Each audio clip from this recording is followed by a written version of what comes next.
about to meet Chronoswiss, and I'm standing back here because I wanted to illustrate what it's like to be here again, and how busy this place is.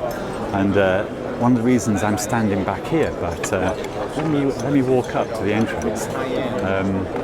There's a lot of activity in that room.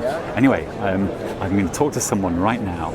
I'm at Chronoswiss, and Max, hello Max, has very kindly offered to chat to me. Of course. And I've been looking forward to coming to see Chronoswiss at Watches and Wonders. Yes. But first of all, Max, give me a brief history of Chronoswiss. Yes, of course. So we were founded in 1983 as an independent watch brand by the legendary watchmaker Gerd Rüdiger. Yeah. His vision was to put the regulator on the wrist. So you have the hour, the minute and the second separated from each other. Oh yes. And he greatly succeeded. We had a very, very successful, prosperous time in the 90s. Yeah. And what we do today... You look very good, by the way. Thank you so much. Thank you so much. That looks and what we do nowadays is we combine our heritage from 40 years of watchmaking with a modern mechanical spirit like this. Wow. Okay, that is great. I have to say, when you look into this booth, every time I've walked past in the last 2 days, it's a hive of activity. I know. I've never seen anything like it. We are so thankful for that. So it is buzzing the full time. We are lucky to have such a high demand for our watches. Yeah. And I think what we do here, delivering something crazy that you do not find anywhere else in terms of watchmaking, in terms of design, it really pays out. Okay. Now, people might have, I have to ask you, you have a machine here. Is that a guilloche machine? Yes, it is. Oh. You want to see that? Well, you can't even work on that. Oh, well, I want you to tell me about it. Of course, let's go there. Let's go there. Okay. So, look at that. Look at that. So this guy here, he's Reto. He's our master guillocher. Oh right. Okay. So this is this is engineering. So what Reto here is doing? Yeah. He's creating those beautiful dials here. Oh yes. So this is the machine creating the guilloche on the dial. It is a machine from 1930 where Reto is cutting those beautiful dials. Yeah. Dials in our workshop here, it's going to be like these plates, you know. It's And that is how you actually program it. So there's no computer program. Wow. You just write down the numbers, then you set up the wheels, and then this guy is doing his magic. Wow. Oh, that is so interesting. Many people, they might have heard of a guilloche dial, but I imagine they don't actually know how it's made. Look at that. The thing is, you cannot find these machines anywhere in the world right now to buy new. You have to source them and find them somewhere on the market. So this one is from 1930s. Yeah. We found it in Germany. We completely restored it. Wow. And So now it is an actual production machine that we took here to Geneva to demonstrate how we create our beautiful dials. That is so this is an actual production machine. It is. We took it right out of the atelier in Lucerne, where you can also come and see how we do our dials. We took it here to Geneva to demonstrate.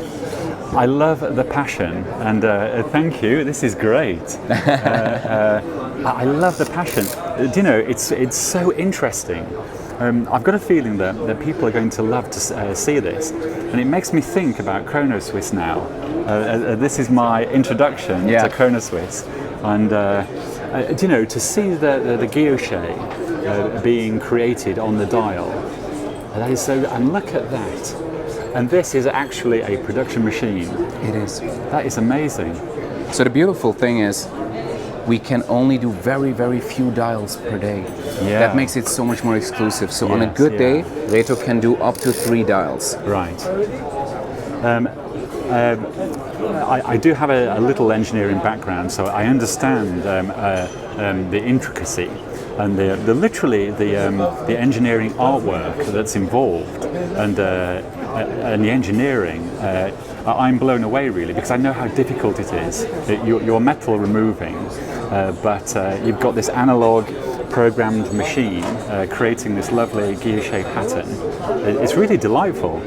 Max, I am I am so Do you know, I want to put the camera down and have a look at this machine myself. Of course. You can even work on that if you want. Do you know, another time, but because I know you have to be so skilled, and it requires a lot of training and understanding. It does. You have to know somebody to teach you. You cannot learn it at any school. This is knowledge that is passed down over generations. Yeah. Do you know, at that, I'm going to say thank you, because I think it's a lovely introduction. Thank you so much for being here. It's a pleasure. Thank you very much, Max. So I was about to leave Chronoswiss, but I thought I really can't leave before I've taken, I've shown you some more of their pieces. I mean, aren't they very nice? To actually look at all the watches and all the brands that are presenting at Watches and Wonders, it would take weeks and weeks. Oh, that's lovely though. I'm going to have to put that in my hand. Oh yeah, look at that. Isn't that nice? I'm going to zoom in. I'm always worried about the camera lens missing the focus, but I think I've got that. Isn't that nice? That is lovely. Yeah, that's very, very nice. I'm worried about there being a smudge on the lens, and so that you miss the watch. Oh, these are cool, actually. That's very, very cool. Look at that. Everything at Watches and Wonders is beautifully engineered and fabulously made. You know, it's all really high engineering. And let me see if I can zoom in there. Because I'm looking at it with my eyes and through the viewfinder, I am worried that I'm not focusing. Sometimes the light plays and it doesn't focus, but I think you'll have caught that. And they're very stunning, aren't they? They're very pleasant looking pieces. But let me go along here. I'm just curious, if I didn't have this camera in my hand, I'd be doing exactly what I'm doing now and having a nosy, having a good look at them. Oh, I do like that. I like that colour. In fact, saying I like something, the fact I've got a camera on it means that I do like it. So I suppose I should say that. If I didn't like it, I wouldn't have a camera on it. But look at that. This looks solid, like a solid gold piece. Fire enamel, yes. I think Max explained the fire enamel earlier. But yeah, once again, look at this place. Isn't it delightful? And this is Chronoswiss at Watches and Wonders.